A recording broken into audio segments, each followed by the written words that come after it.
寸之地，碾落做成泥。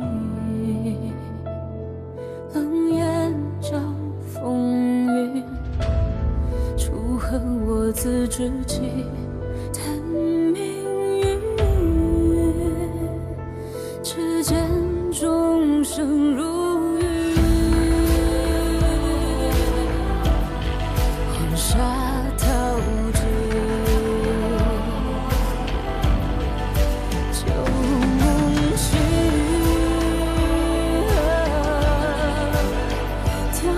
剑如纸，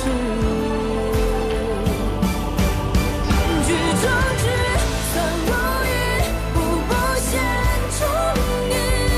纵使真剑气，一命破残局。举中计，冷如雨，缓缓虚实境，天地作棋。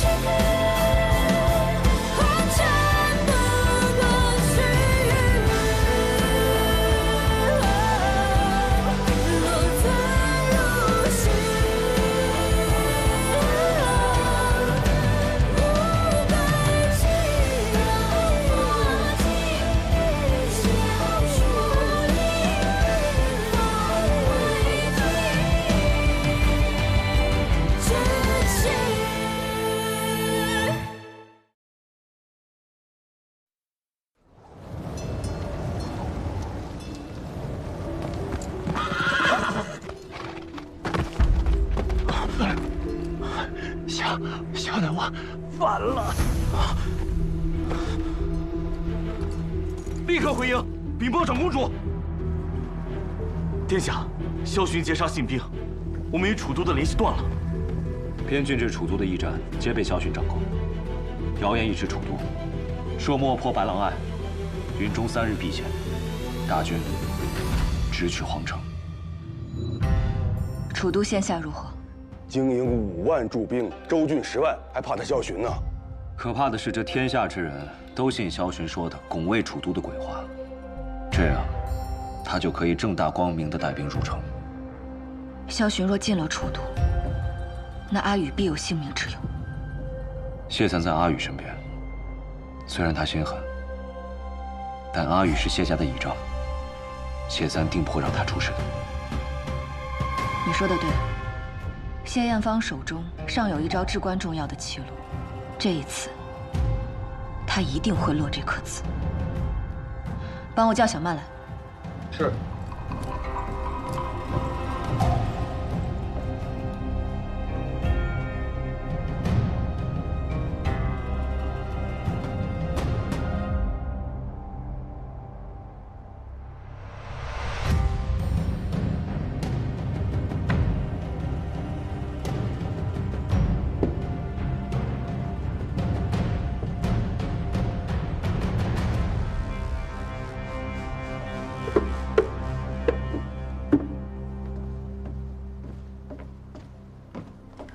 有什么事需要我做，你就直接吩咐吧。此间至楚都驿站皆遭截断，我想你率苍木寨弟兄，另辟蹊径，避开驿站，前往楚都，将我堂姐楚堂一家暗中护送，离开楚都。干嘛这么麻烦呢？直接让小曼把边郡的消息带入楚都不就好了吗？这山匪之言，谁信呢？现在楚都的舆论风向已经彻底偏向了胡家的萧巡。哎，那楚堂这一家又是怎么回事啊？ 楚兰一介小小文官能有什么危险，值得咱们大动干戈的去救的？安平之乱时，伯父曾被萧巡利用谋害陛下，如今他是关键人证，必成各方争夺的棋子。拜托了。放心，交给我吧。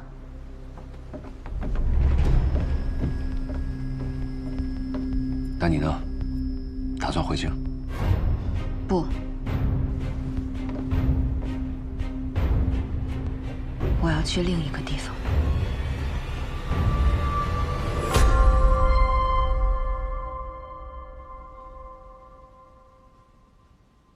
爹，娘，你二人分离半生，如今在九泉之下，终能团圆了。只是，女儿也要走了。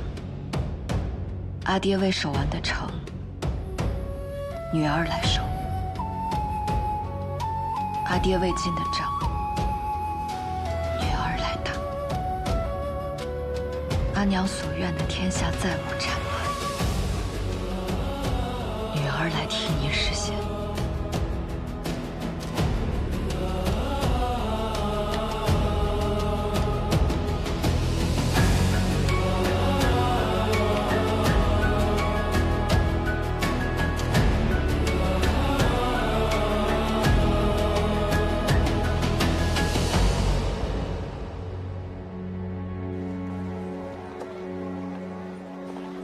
听闻萧南王世子已至百里亭，到底是王爵子弟行动就是稳妥，想来不日便能解楚都之困了。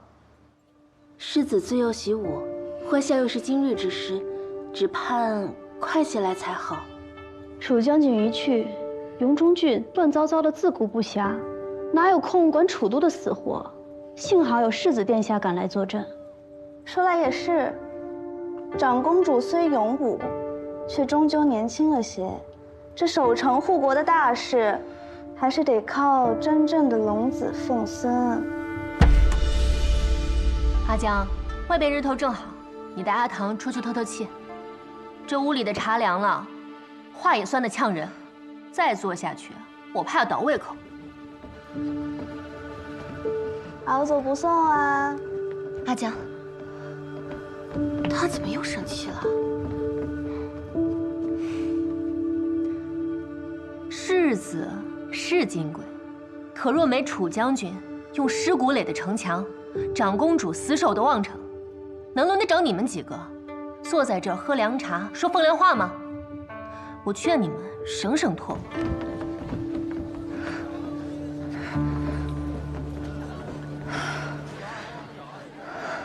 阿江，我有一事相求。你有关系，何来求字？到底怎么了？我需要周家帮忙。谢大人光临寒舍，是所谓何事啊？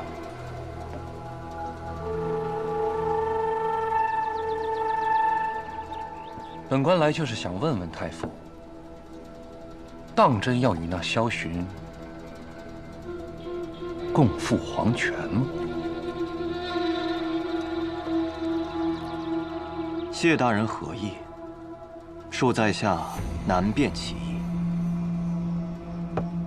萧寻已驻军百里亭，不断放出消息，说自己前来护驾，就等着城门大开，百姓夹道迎他入城。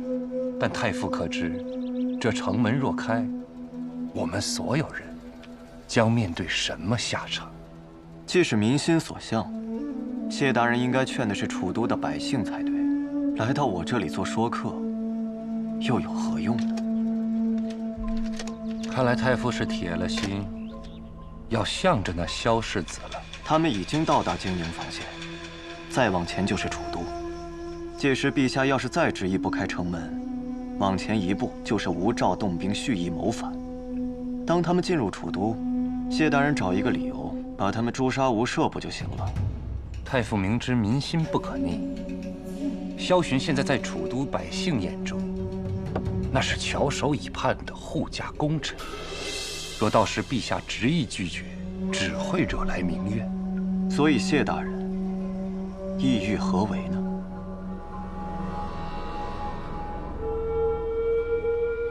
必须让萧寻再惩叛党。谢大人的意思是，要坐实萧南王的谋逆。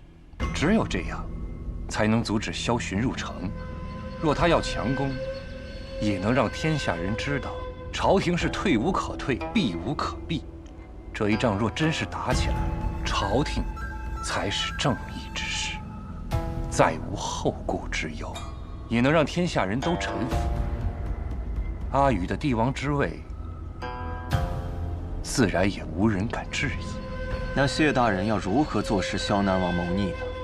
太傅可知，楚兰曾经被萧寻收买，想将阿宇镇杀在楚原。你要拿楚兰祭旗？你有没有想过，楚兰出事了，楚家定然脱不了干系，届时长公主也难独善其身呐。成大事者，必有牺牲。我们只有揭穿了萧巡的谋划，你我二人才能将楚都的城门紧紧关上，不是吗？哦，本官还有一事好奇。你说当时萧巡给太傅的信，到底写了什么？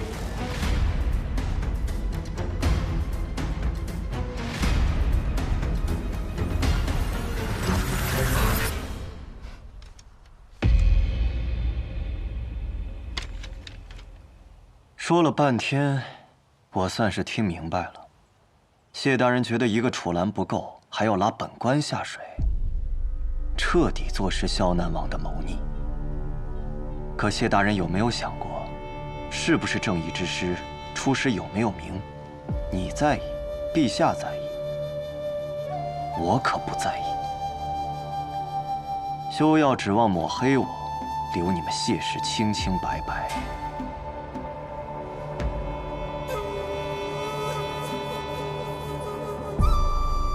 又错了。我这次来只是想给太傅一个人情。有些秘密烂在肚子里，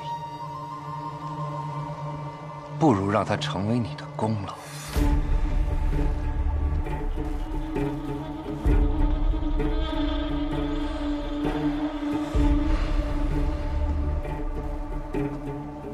大人。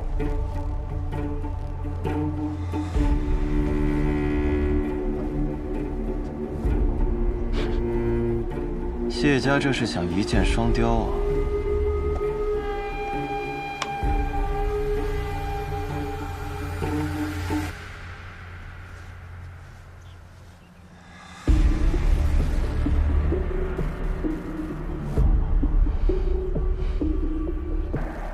准备一下，今晚我要见楚岚。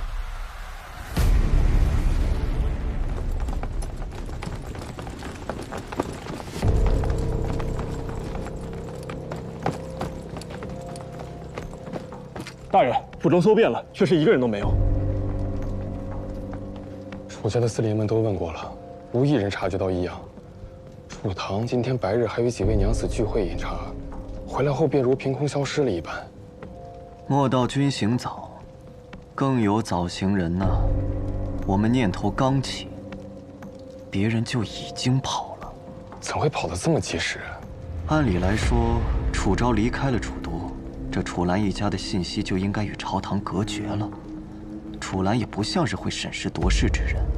该不会是长公主给他们传信的吧？萧巡拦截了异信，那楚昭是如何把消息送进来的？哼！哎呀，这谢三公子机关算尽，没想到却被自家的盟友捅了刀子。去给谢大人报个喜，就说他心心念念的正人长翅膀飞了。怎么就跑了？长公主在楚都，比我想象的更得人心。与楚氏有交情的世家中，昨日共有5家人出城，有的说是去乡下祖宅的，有的说是出城游玩的，还有今日有3家娘子白日里曾见过楚堂。咱们要不要去追？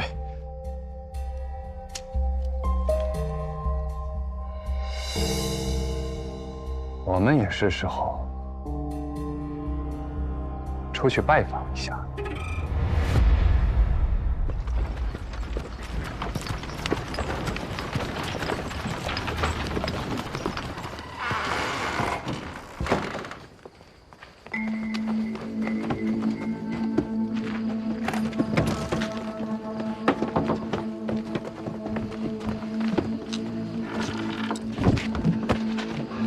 慢点，楚伯父。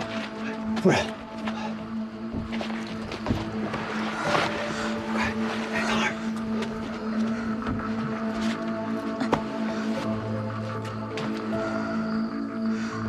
阿江，谢谢你。别客气，也不用谢我，要是我祖父不同意，就算我想帮你，也有心无力。阿江，我需要你，助我一家离境。缘何寻我？这等大事，不该去求家主们吗？本是这么嘱咐我的，是世家盘根错节，利益牵扯。我思来想去，唯有你可托付生死。今夜亥时，楚园后门，我会派马车前去接应你。你的大恩，阿唐没齿难忘。快去歇息吧。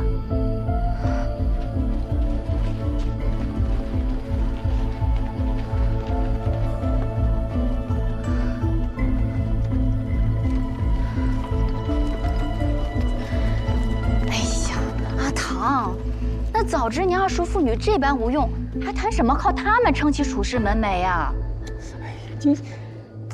哎呀，还是我儿有先见之明，与贵女们交好。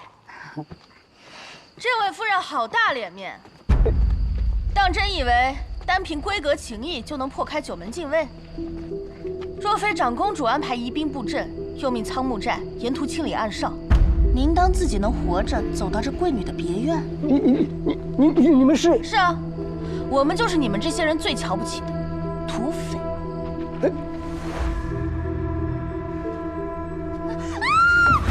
我是长公主派来接应你的，别叫，你点点头，我就放开你。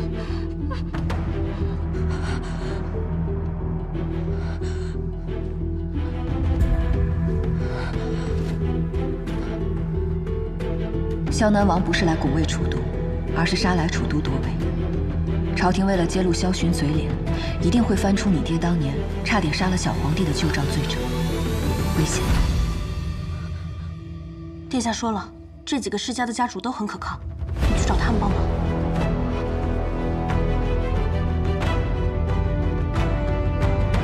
老爷，小妈，快走！这庄子是祖上御赐的，兵部档案必有记载。不出半日，我们必然都会被发现的。哎呀，阿唐啊，这个时候你怎么还对周家生疑呢？刚才的周家娘子是真心要帮咱们的呢。父亲，正是因为阿江真心相助，所以我们才不能拖累他呀。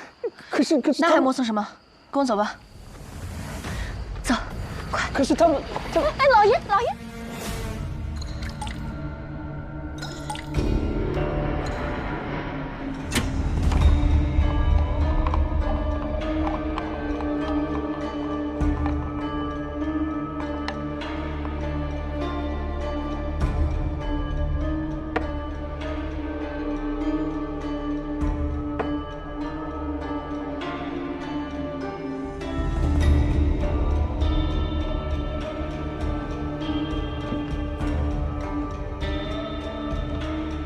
大人，出来总计一段。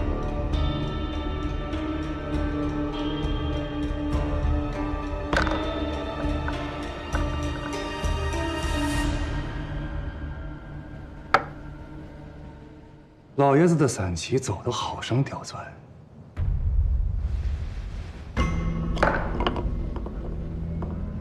只可惜呀，我弃子争先。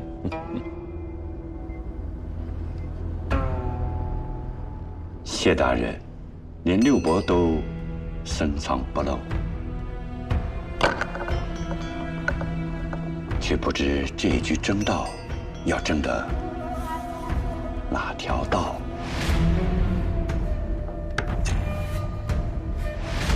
当年宣王与臣下六伯，为争义子，误杀贤士。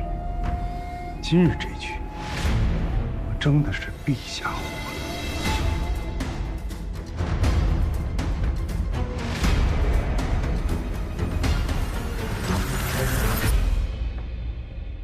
萧南王父子的刀，险些就砍在陛下的脖子上。楚兰便是见证，还望老太爷助陛下对世人揭示真相。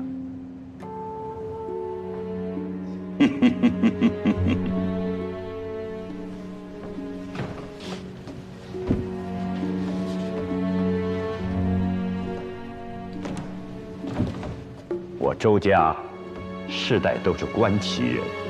谢大人何必以其疾试探？老朽也不知楚兰所在何处。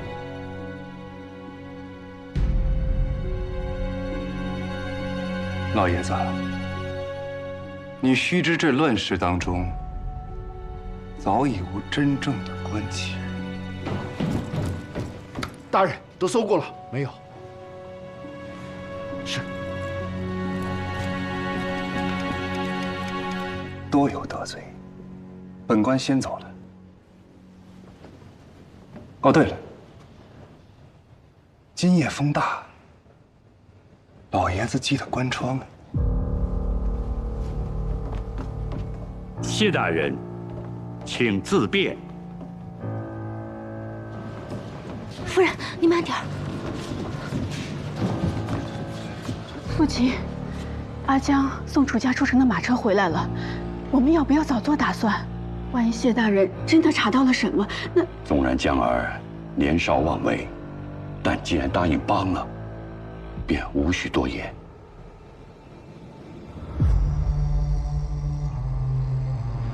这位执旗的长公主和咱们的谢大人的这场博弈，还有的看呐！太傅大驾光临，寒舍蓬荜生辉啊！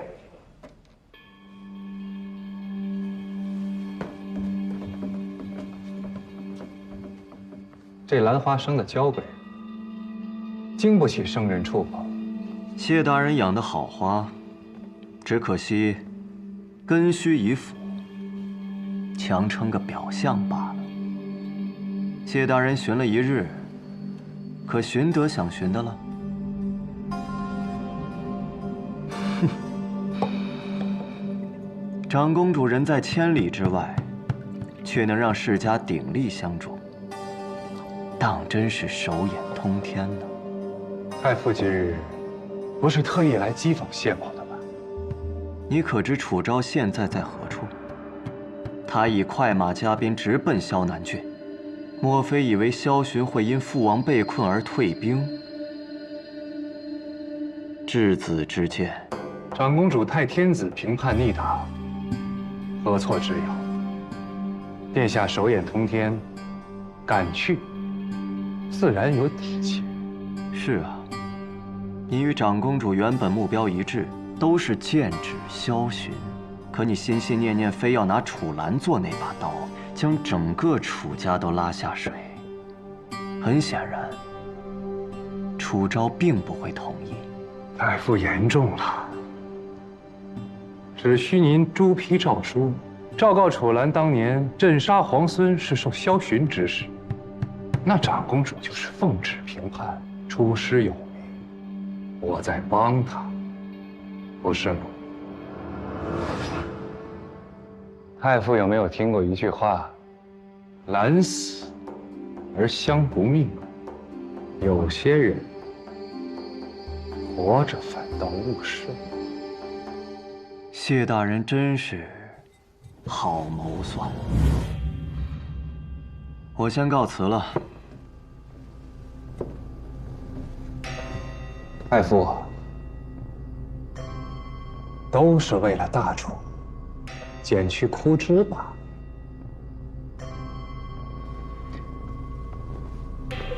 唉，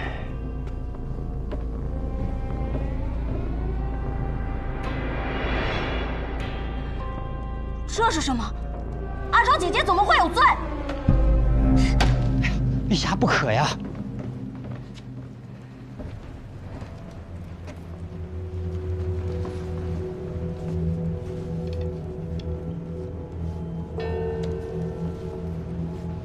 陛下，这封诏书是说他伯父楚兰有罪，您忘了，当初就是他要害您，所以长公主才带您逃离楚家。那这楚兰确实有罪。那为什么一开始没人告诉我？楚兰是楚姐姐的伯父，他有罪，楚姐姐必然会被牵连。眼下情势复杂，萧南王父子谋逆之心昭然若揭，但他以拱卫楚都而来，百姓民心所向，朝朝中大臣也力荐大开城门，可他如果不费一兵一卒，就让这10万大军进了城，楚都无法抵抗，必将死伤惨重。如今我们要做的，是让全天下人都知道萧南王父子的罪孽，共讨伐之啊！你们欺负阿昭姐姐，就因为她的父亲不在了，你们就这样欺负她？阿玉，没有人要欺负你的阿昭姐姐，就算今日她在这里，她也会这么决定的。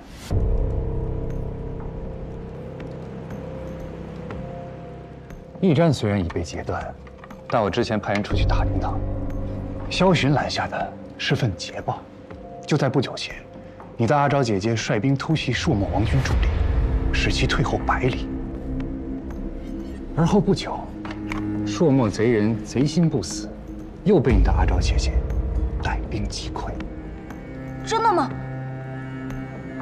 不仅如此，当他听闻萧南王兵马围向楚都之时，便带兵攻打萧南郡。你知道这是什么吗？围魏救赵，我读过这个。没错，所以你不必担心，你的阿昭姐姐不畏任何艰险，没有人能轻易欺负她。她这是在护国护民，就算她的伯父有罪，也不会牵连到她。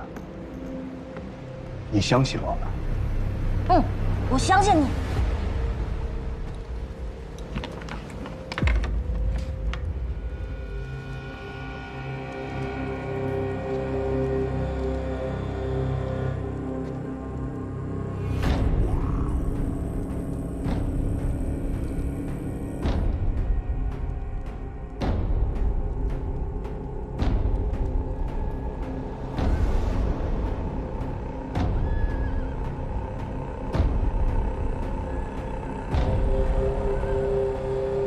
没想到，本王还能与长公主有一战的机会。就那几千兵马，也敢来围攻我们萧南郡？什么将门虎女？我看呀，分明就是楚灵的一世英名，要败在这个不知天高地厚的女儿手里。这种小事啊，王爷不必管了，让末将去教训教训他。王爷，长公主想与您谈谈。长公主这来做事。既然他要谈，那你就跟他说，本王腿脚不便，不能出门。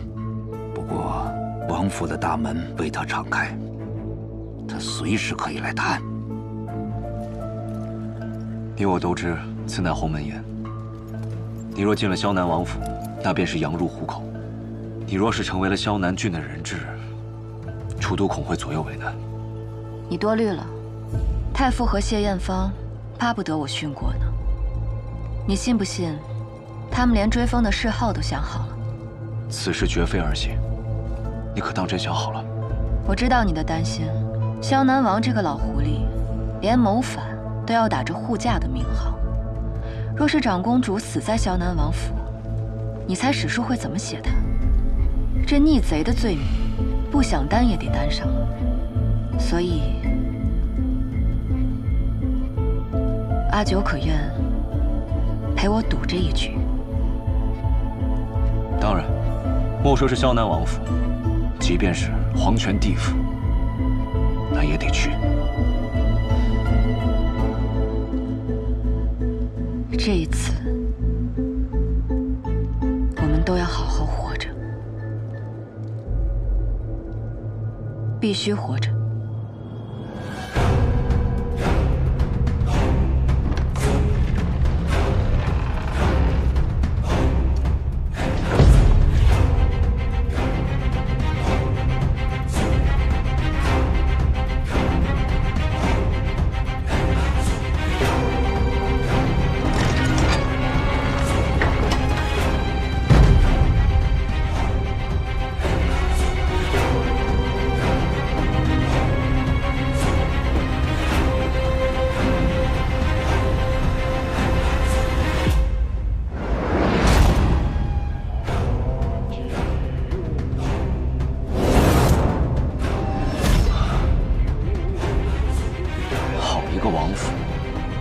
规制，倒是把想要当国君的心思给刻在门楣上了。那我就断了他这个念想。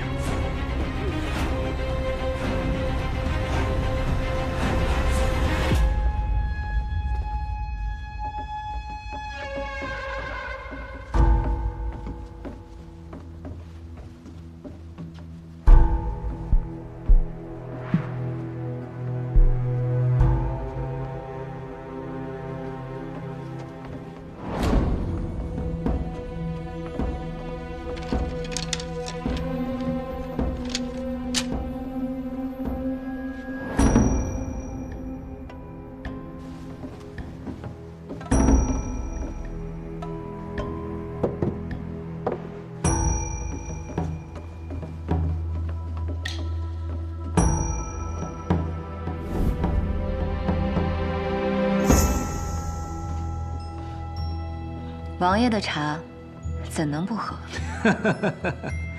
楚娘子好胆魄呀，就不怕本王在茶水里做手脚啊？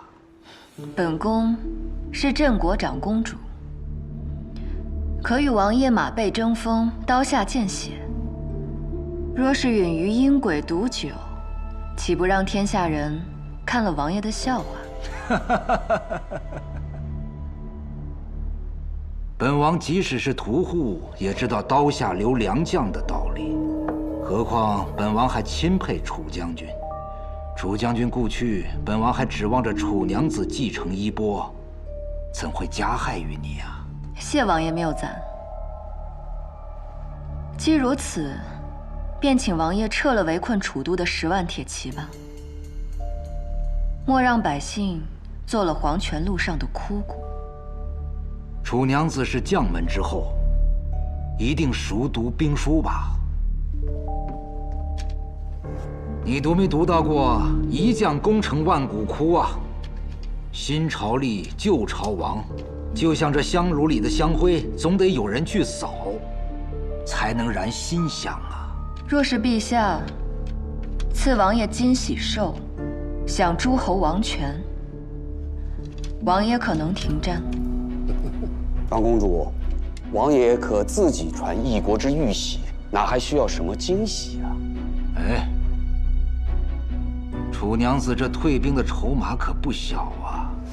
可你一介女流，怎敢承诺我诸侯王权呢？我若说能，便是能。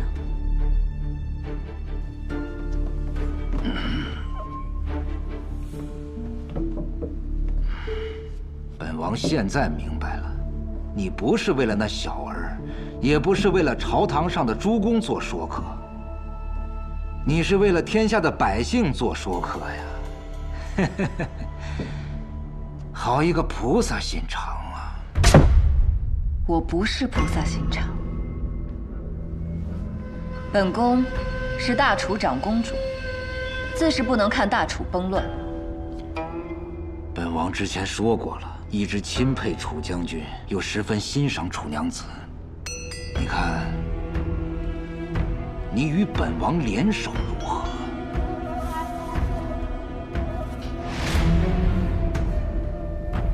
如何联手？本王如果称帝，那阿寻就是太子，你依然做太子妃，以后你就是大楚的王后。我还可以答应你，掌管边军的兵权，且独立于朝廷虎符之外，如何呀？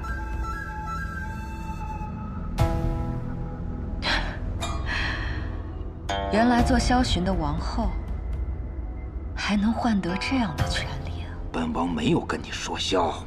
我知道，王爷是真心实意，但很可惜，本王给你的还不够吗？你还有什么要求，尽管提。我的要求只有一个，请王爷止战。哼，你要明白一个道理，本王可以说服你，你没有资格说服本王。我也不是来说服王爷的，而是来威胁王爷的。你如何能威胁我呀？萧寻。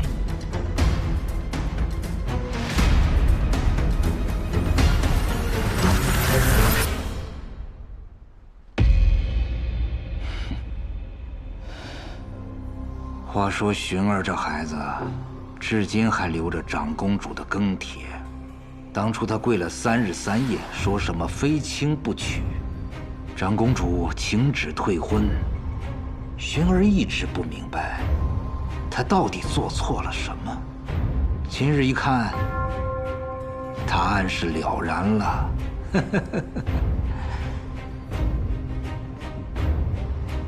这位就是谢统领吧？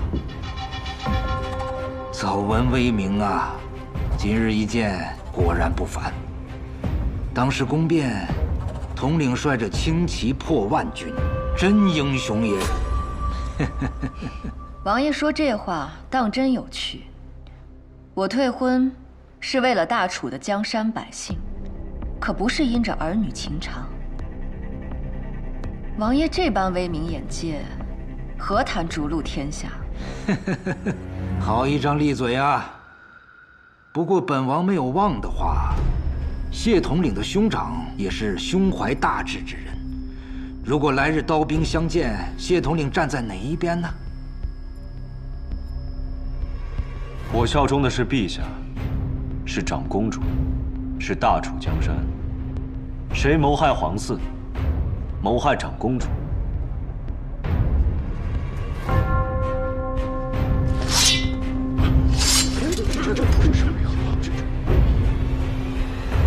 便是我这剑锋所向。果然是以一敌百的英雄。少年有为。王爷可知，能以一敌百的不止谢统领，还有龙威军。龙威军？龙威军，王爷一定听说过吧？以少胜多，平了皇城叛乱的龙威军，那是我爹倾心尽力培养的。他们神出鬼没，可以伪装在各处。王爷又怎知，你这萧南王府就没有？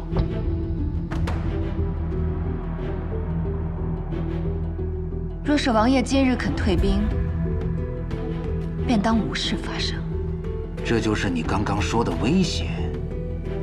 你想用龙威军杀了寻儿，还想杀本王？王爷大可以把它看作是一场赌局。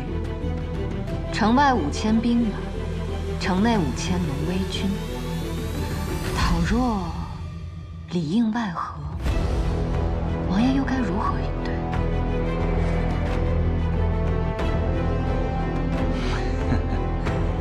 来人，准备上房，好好的款待长公主。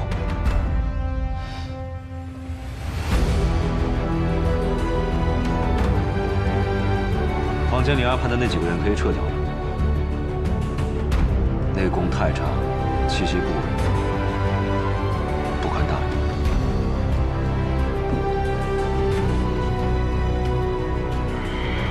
王爷，谢燕来这小子却非寻常之人，有他跟着楚昭在，我们着实不好下手。宁坤，你有所不知啊，当年楚灵与先帝培养龙威军。这龙威军最可怕之处就在于，我们不知道他们是谁，也不知道他们何时何地会出现，是防不胜防啊！通知寻儿小心提防。是。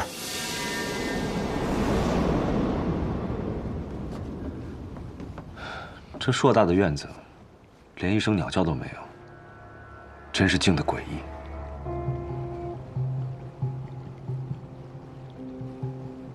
小心！萧南王好雅兴啊，连待客用的茶，都是今年雨前的龙井，可惜茶凉了。明知这是鸿门宴，我们应当更加小心。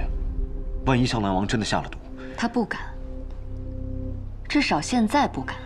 萧南王要的是名正言顺4个字，若是长公主死在他府上，你猜，百姓的唾沫会不会淹了这座王府？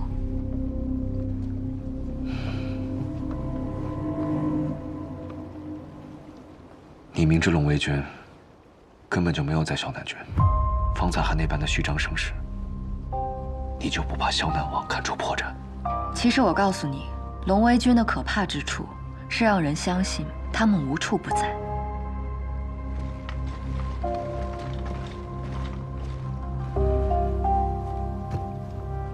别急，有人现在比我们更煎熬。萧南王生性谨慎，若无万全之策，不会轻易有所动作。他让萧寻进京，是因为他觉得时机到了。我们越是从容淡定，就越让他对自己的判断有所怀疑。等他觉得时机未到，自会让萧寻退兵。所以方才你在堂上是对萧南王攻心，让他觉得自己并非百无疏漏，逼他自己乱了阵脚，从而退兵。不错，所以阿九不要心急，我们慢慢等就是。我们就耐心的等萧南王的决定了。听说这里是全萧南王府风景最好的去处，我们可不要辜负了王爷的一番美意。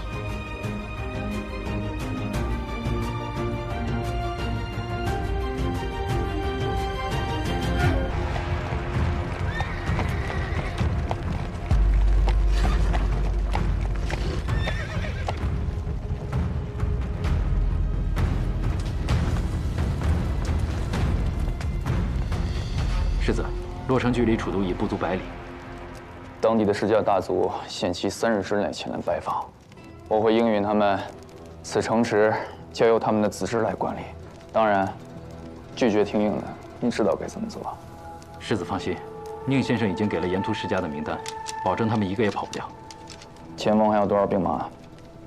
郡中有将近2万驻兵，楚都也正出兵驰援，但并不足畏惧。若他们反抗，便一战击溃，就可以长驱直入楚都。另外，还有几件事。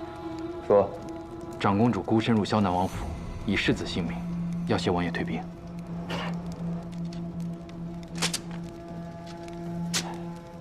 他怕是不知道，无情最是帝王家，什么父子，什么亲情，都是权力斗争可以牺牲的筹码。他竟妄想以此来要挟父王。楚都密报，谢艳芳已拟好楚兰满门问罪的圣旨，却压着没有发。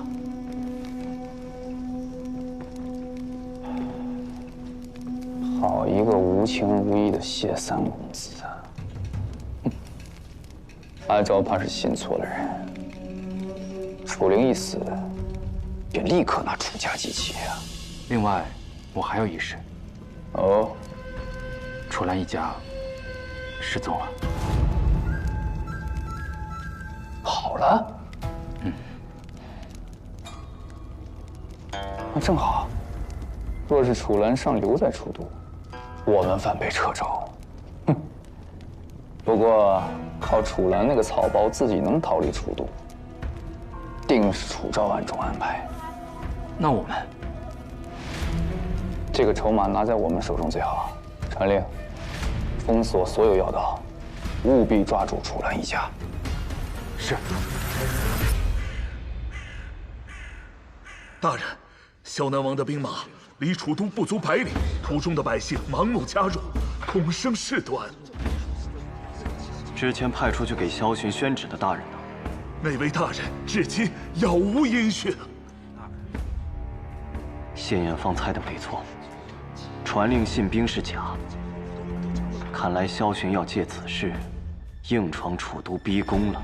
萧寻沿途散播谣言，声称奉诏进京擒王，他分明是借机煽动民意，蛊惑人心呐！最怕的就是这，都城中的百姓也被其蛊惑。太傅大人应早做打算，倘若任其继续蛊惑民心，大人，请您过目。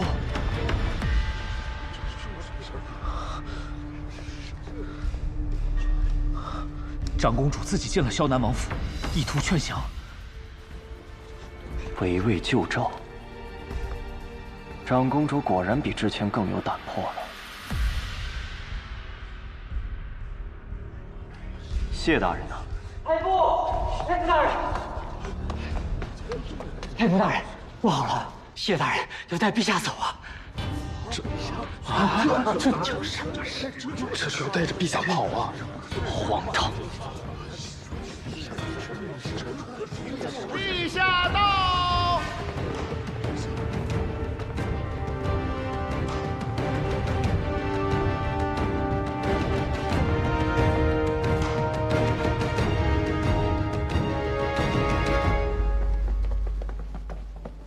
谢大人，您这是要带陛下去哪儿啊？我要带陛下御驾亲征。万万不可呀！谢大人，谢大人，你知道现在情况如何危险吧？正因如此危险，陛下才必须亲征。于私，萧南王父子是他不共戴天的仇人，他理应为自己的父母报仇。于公，他身为天子，当以社稷为重。如今叛党蛊惑民心，只有陛下亲征的消息放出去，才能揭示他们叛逆的本质。如若萧南王父子就此退避，那陛下亲征的就是朔漠；如若不退，那陛下讨伐的就是萧南叛党。太傅，陛下与我等你的圣旨。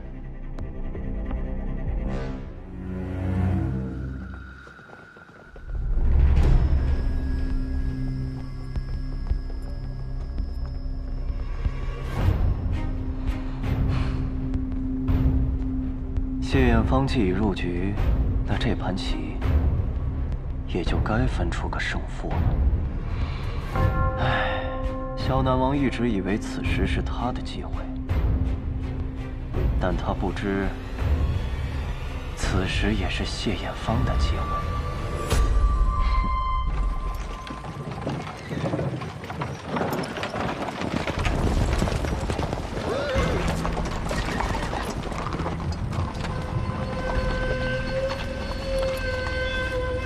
楚大人如此匆忙，是要去哪儿啊？世子请您过府一叙。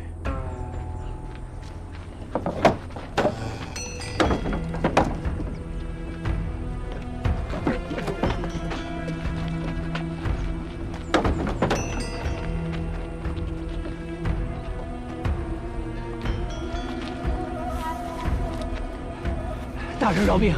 大人饶命啊！我们一家与世子殿下素来无冤无仇，还望大人高抬贵手啊！啊！这一别多日，楚先生怎么这般憔悴啊？看来这长公主对你们一家照顾不周啊！世子殿下，我真的是走投无路了。我本想着可以装疯卖傻的苟活于世，可是当今朝廷却因为当初那件事，不让我活命呢。楚先生的意思，似乎是在怪我。不敢，殿下，不敢呐！世子殿下，楚先生放心，我不是那般无情无义之人。你们一家且在这洛城好生歇息，待我入了皇城，见到陛下，定会帮楚先生洗清冤屈。多谢世子殿下，多谢世子殿下，多谢世子。阿唐娘子，可愿替你父亲助我一臂之力？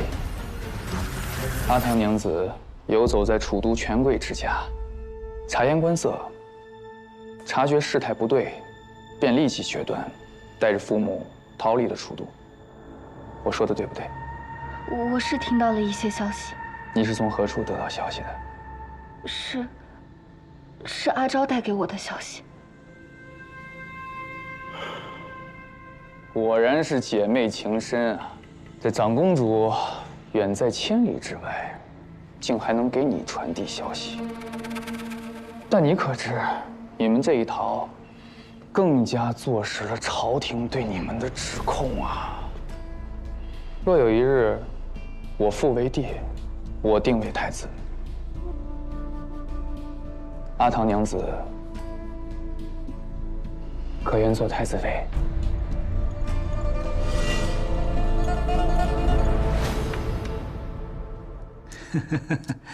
长公主这手倒脱靴用的妙啊！莫不是觉得楚兰的废物能近我儿的身呢？世子3败于我，见着破绽岂会不咬？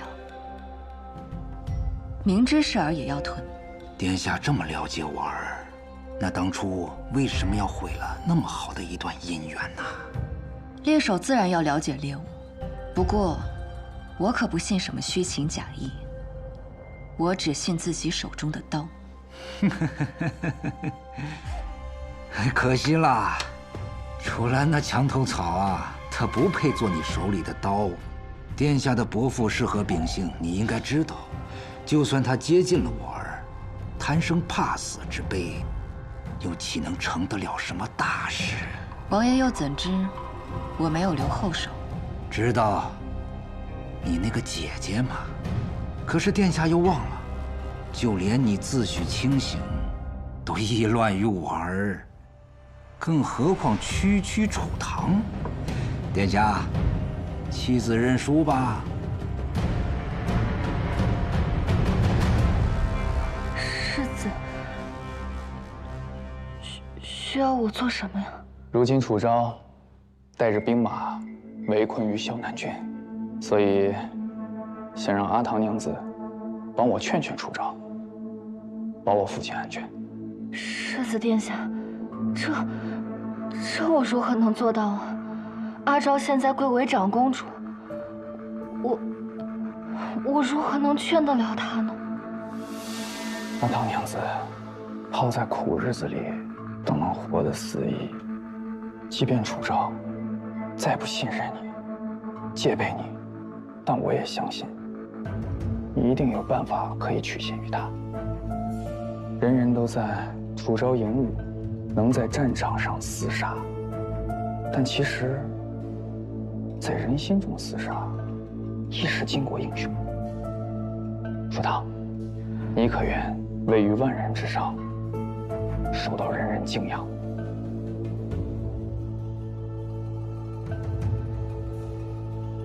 世子，真的会娶我吗？王爷看世子，自然风姿卓绝，但世上有一种人，最是难动摇。就如我堂姐，她只信自己手里可以攥住的东西。她向来不看风姿，只懂分寸。分寸？那长公主以何物为尺，量她心中分寸呢？更何况我儿最擅长的就是将他人之所念变成自己掌中之玩物，这一点你应该很清楚。这世上啊，能够打动人的，无非是利与诚，我儿二者兼备。长公主又能多于你堂姐几分呢？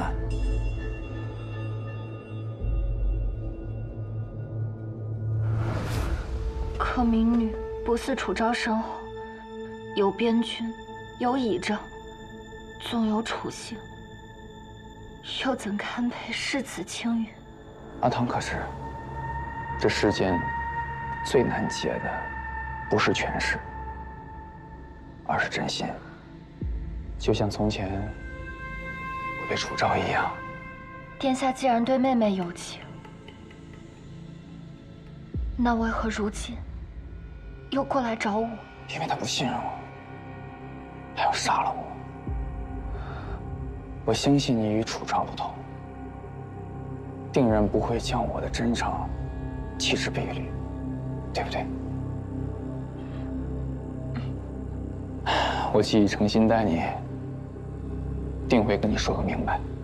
当年求娶阿昭，颇为利；如今求助阿唐，是为孝。父王为我倾尽心血，身陷困局。若是阿唐能修书帮我劝退楚昭，此恩萧勋永世不忘。民女不敢。你看，世子殿下如此孝心，可见日月，可见日月呀！阿唐娘子，可愿助我？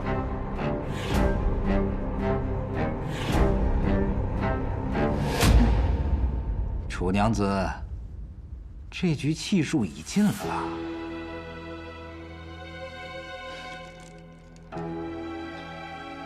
那我便赌一个变数。王爷既然眼下奈何我不得，不如我们再赌一局。哦，赌什么？就赌我手里的这把温柔刀，能不能剖开你儿子的虚情假意。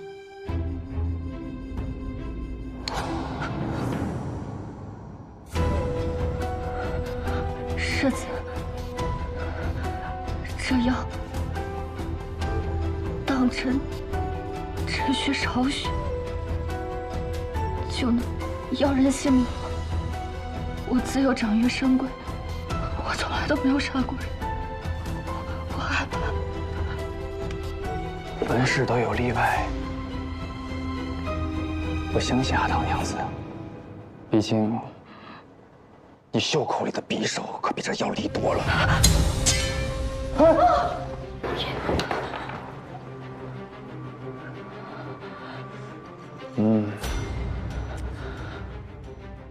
多么漂亮的云铁匕首啊！你说，要不要先拿令尊试试刃啊？世子，我愿亲手杀了楚昭，为世子效力。殿下饶命啊！殿下，阿唐娘子方才已经骗了一次，我这次什么都听世子的，放了我爹吧。殿下饶命啊！你来，来。不是说听我话吗？起来！我让你来，拿着。就像这样。阿唐，让楚昭好好看看他的姐姐有多么狠心。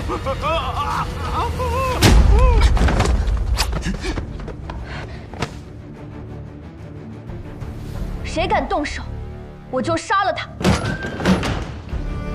世子教得好，我这弑父的戏码演得可还像？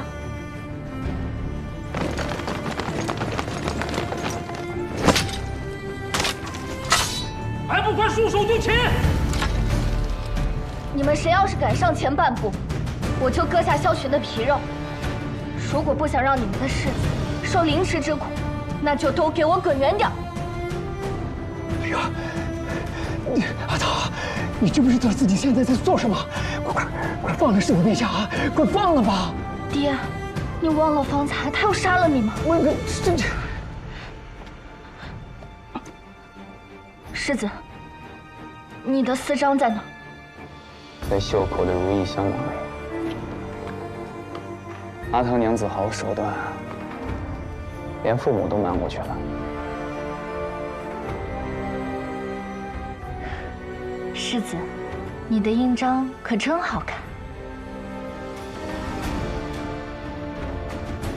世子，属下无能，没能发现主家仆人竟是刺客假扮。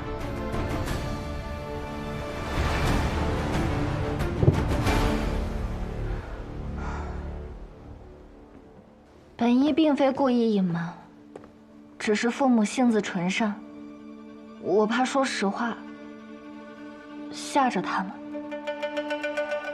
楚昭许诺了你什么？什么许诺不许诺的？我跟他本是一家人，他日子过不好了，我也就没有好日子了。这都是不得已而为之。看来相比起楚昭，我还是不足以能够让阿唐娘子相信。王后之位，当真是没有在哄骗楚唐娘子。阿唐娘子自小家世单薄，若我登上那个位置，你我二人便是天作之合，何苦区居楚昭之下？还是说，阿唐娘子觉得自己做不好王后，觉得与她相比，不过是差了一个有权势的父亲？我父亲很好，但你若与我合作，你的父亲便是国丈，我以兵符为聘，到时你的父亲手握大权，岂非比如今啊？阿唐，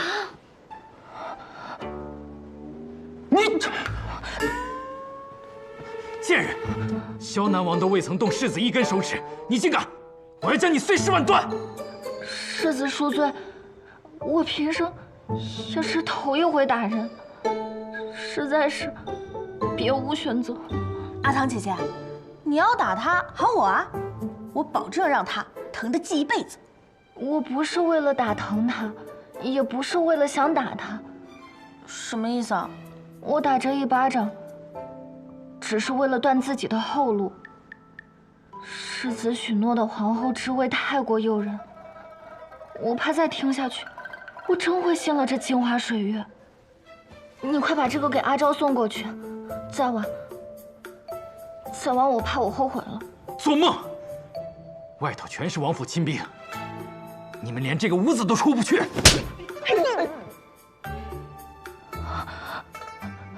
这下把世子的心腹也得罪透了。我要杀了你！阿唐啊，这可如何是好啊？绑了世子是死，不绑也是死。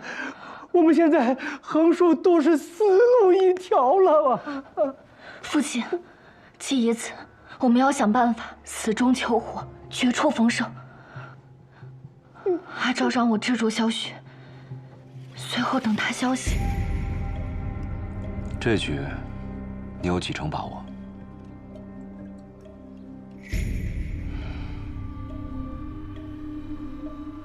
萧南王有7个子女，萧玄只是其中之一，在他们这种人眼中，并没有什么骨肉亲情。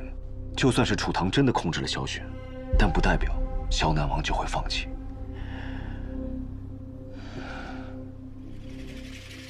萧玄可以死，但萧南王却也不会善罢甘休。我都知道，但是再等等看。到底在等什么？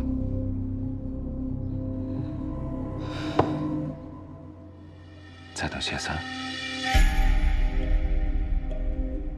等他带阿宇御驾亲征的消息。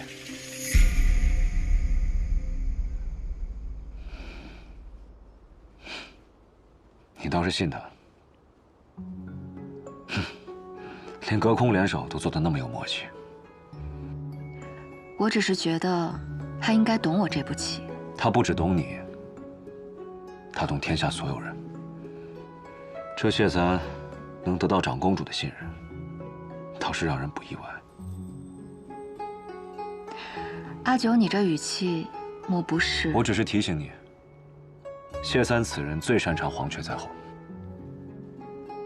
他此番这样帮助你，定是另有居心。那又何妨？我可不稀罕谢三公子的真心。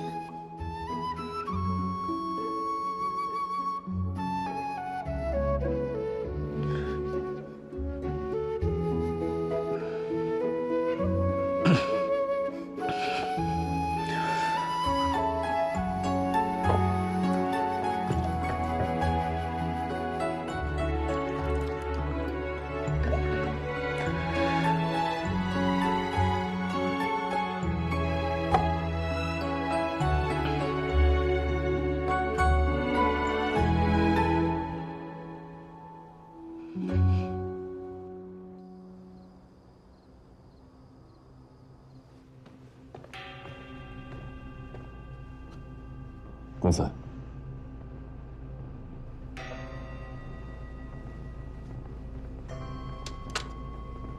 公子，各州府之前败退的官兵正陆续赶来，加上随御驾出征的8万大军，共约15万人马。萧南王虽号称有20万大军，但大多数都是沿途强征的数万百姓。况且，我们自己还有3万人，已秘密从高阳离开，可随时给予萧南王致命一击。不错，传令下去，速速集结，我们准备出发。是。可千万别让长公主殿下等着急了。公子这次与楚昭不谋而合，当真默契。楚昭请萧玄为质，公子劝动陛下亲征，这连环计，使得妙计。萧南王一生所求，不过4个字：名正言顺。可我偏要让他既失大义之名，又丧父子之情。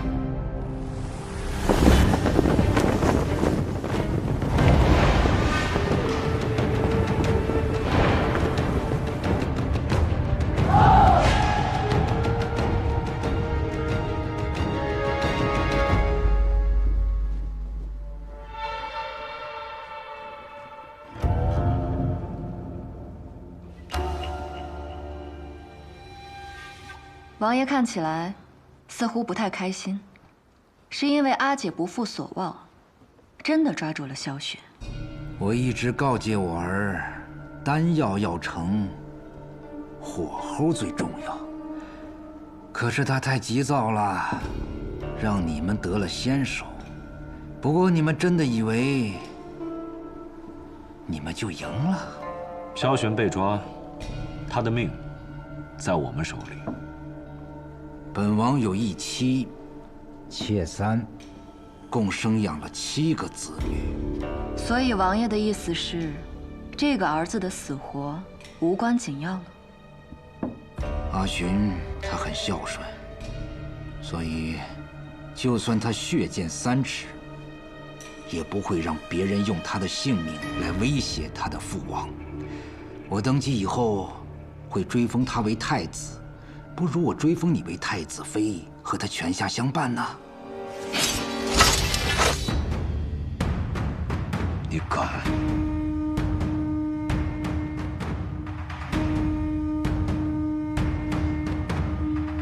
果然，天家无父子。殿下不也是在宫变中踩着鲜血才登上长公主的位置吗？怎么你天真的以为你抓了阿寻，本王就能投鼠忌器？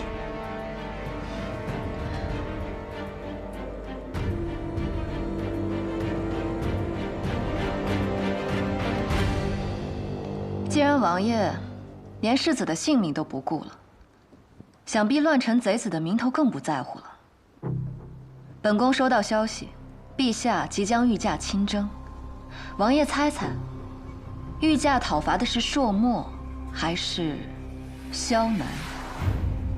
若是后者，那这叛国之罪可就洗不掉了。本宫应承你，若现在收兵，王爷依旧是王爷。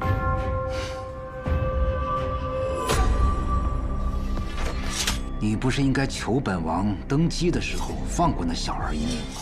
或者你现在归顺，我也可以饶你一命。萧红，我和陛下用不着你饶命，你也没有机会与陛下一战。萧寻被擒，他带去楚都的萧南大军群龙无首，必然一击即溃。待陛下的铁骑踏平萧南之日，你与朔漠的蝇营狗苟的密信将会贴满各州城门。到时候，云中的20万边军都等着砍你萧南全族的头颅。本宫会让人把他们一颗一颗挂在城楼之上，示众。史官的笔，本宫也为你备好。逆贼萧红，通敌叛国，灭满门。萧南王府的每一条人命，他们挨的每一刀，都在替你赎着万世骂名。你以为本宫抓萧寻是为了要挟你？本宫是要让你知道，我能随时取他首级。若你再执迷不悟，本宫会让你萧氏王府连条枯坟的野狗都不是。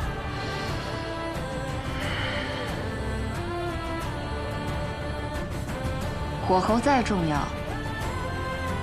也得火燃得起来了。萧红，只要本宫活着一日，萧南就休想染指皇位。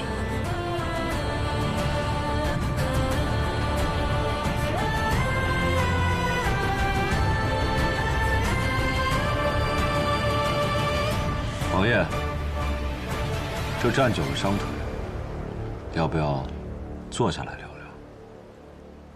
小丫头，你以为这局棋是由你来收官吗？本宫要的很简单，退兵，留萧寻为质。王爷依旧是萧南之主，可惜啊，这天下不是你一个人说的算。事到如今，就算本王肯退，也有人不让本王退。谢艳芳已经带着小皇帝来到了阵前，御驾亲征啊，万民称颂，气势如虹，势不可挡。你谋划了这么久，就替人做了嫁衣，你甘心吗？我只知道，王爷必须得答应我的条件。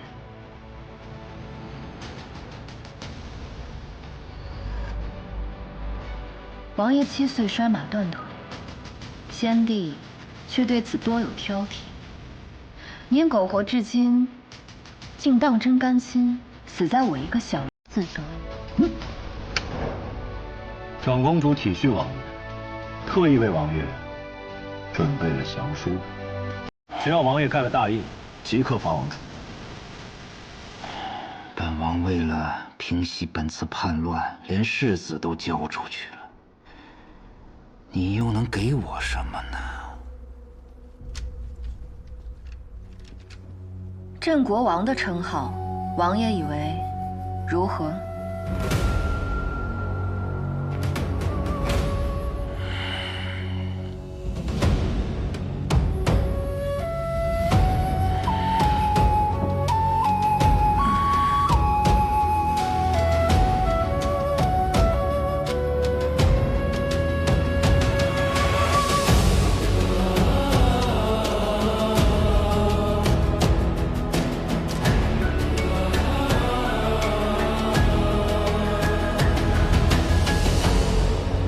长公主信上第一句话，倒是开篇明义啊。此战绝不能打。长公主说，她已擒获萧南王世子萧寻，以萧南王全族性命胁迫，萧南王已被迫退兵，但求朝廷赦免其父子之罪，仅令萧寻入京为质。封萧南王为镇国王。长公主这是不是太客气了？不罚就算了，还给萧南王加封？荒谬！谋逆大罪，岂能轻赦？依老臣之见，该让萧南王亲自回京请罪才是。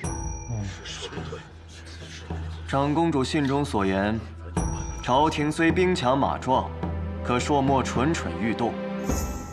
萧南王蓄谋已久，若战事持续，恐天下大乱，10年难平。萧南王有反心而无反骨，若挫其锐气，他必定步步谨慎。因此，朝廷便可不战，而屈人之兵。不战屈人之兵，就如同锦衣夜行。就算我们肯，那谢大人肯吗？如今陛下已经集结人马，准备御驾亲征。我们却在后方与萧南王讲和，骂名可想而知啊！如今太傅身边拥者众多，能和谢氏分庭抗之，全赖先帝托孤，让太傅手握玉玺。他们依附的不是你，而是你手中的权柄。乱世太平靠武将，将在外，君命有所不受。君王之命尚且如此，又何况是监国之权？所以，邓大人，你是要当乱世的太傅，还是要当盛世的太傅？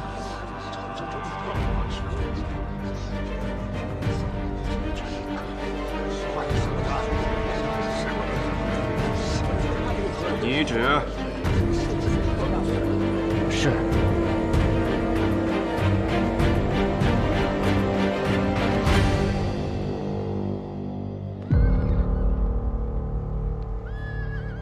朔漠犯境，陛下亲征。萧南王本意派兵拱卫楚都，然世子萧寻一意孤行，图谋不轨，令萧寻独自入京请罪。萧南王大义灭亲，终结可嘉，特敕封萧南王为镇国王，以彰其忠。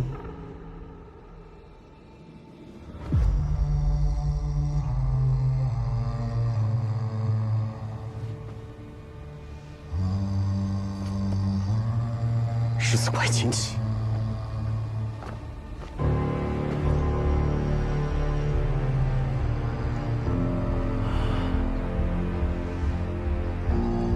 父王这是舍了我。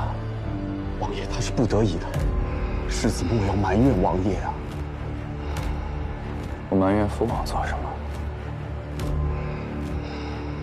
妻子就要有妻子的去处。楚昭早已布下天罗地网，此去楚都，务必小心。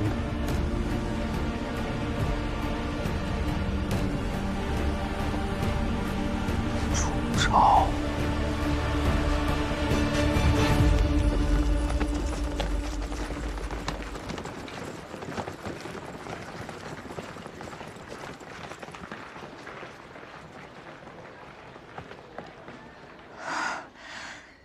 确定已经安全了吧？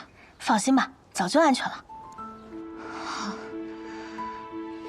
楚大老爷还有大事要等你去做呢。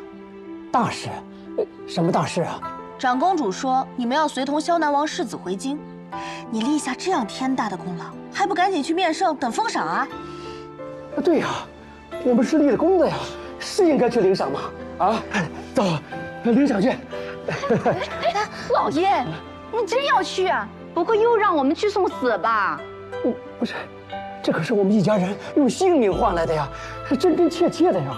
爹爹记得多跟陛下要点封赏，毕竟我也是舍弃了一个世子妃之位呢。那是自然啊，走，去领赏。好，领赏去。母亲慢点，快一点呀。臣等恭请陛下圣安。平身。谢陛下。太傅日夜操持朝政，辛苦了。为陛下守好江山，是臣的本分。有太傅坐镇，吾才能安心出征。太傅是功臣。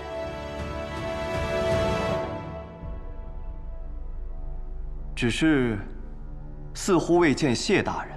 舅舅主动请去萧南君善后，等萧南解决后，再回京。事关重大，谢大人一人决断，会不会不妥啊？那是姑的血缘至亲，能有何不妥？太傅是觉得舅舅处理不好萧南君的问题吗？臣不敢妄言，一切全凭陛下做主。皇叔的车驾已经进城了，后续事由就交给太傅安排吧。臣遵旨。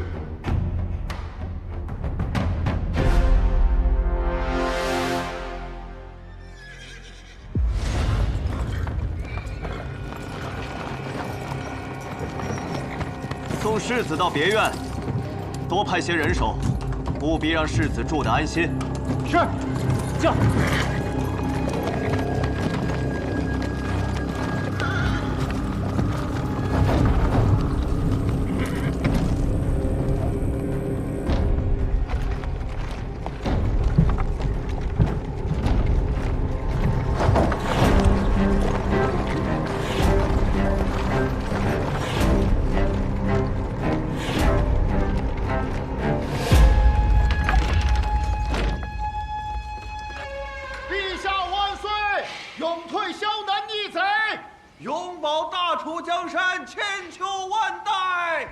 千秋万代，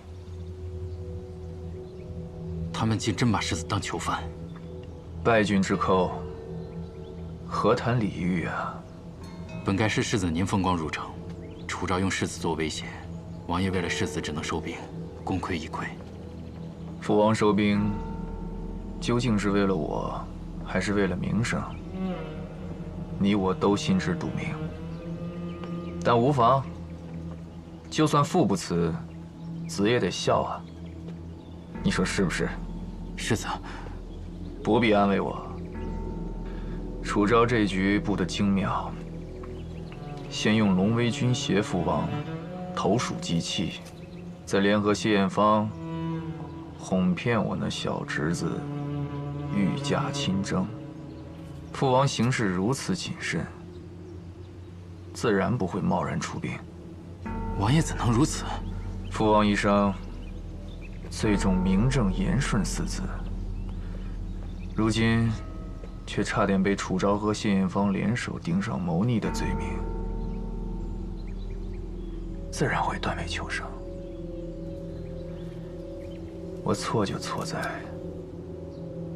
又轻看了楚昭，不曾想他竟是如此狠绝之人，拿我赌萧南郡，拿萧南郡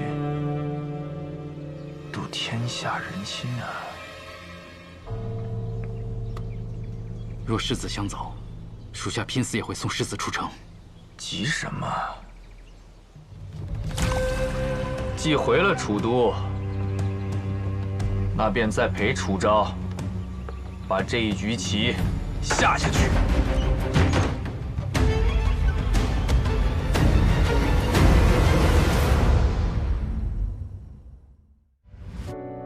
断肠苦事残烧，衔泥沼，平遥生云霄，摘下傲骨血肉成鞘。星火在缝隙间熬，烈焰中咆哮，把寒夜烧出破晓。命运困我于囚牢，也不想深敢低头。求饶，总是有光渺渺，我自桀骜，浮游欲渡沧海，不问今朝，不问结局，我已信我道，无需路遥。流萤生于浮草，也要燃烧，指尖冲破天光一道，让这满身伤痕成为我心的骄傲。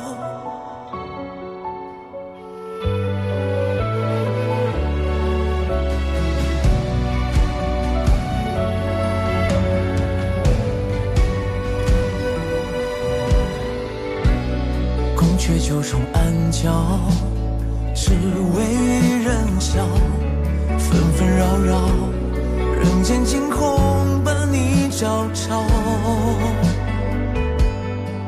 星火在缝隙间熬，烈焰中咆哮，把寒夜烧出破晓。命运困我于囚牢，也不想深愿低头。求饶，总是有光渺渺，我自桀骜，浮游欲渡沧海，不问今朝，不问结局，我已信我道，无惧路遥，流萤生于浮草，也要燃烧，指尖冲破天光一道，让这满身伤痕成为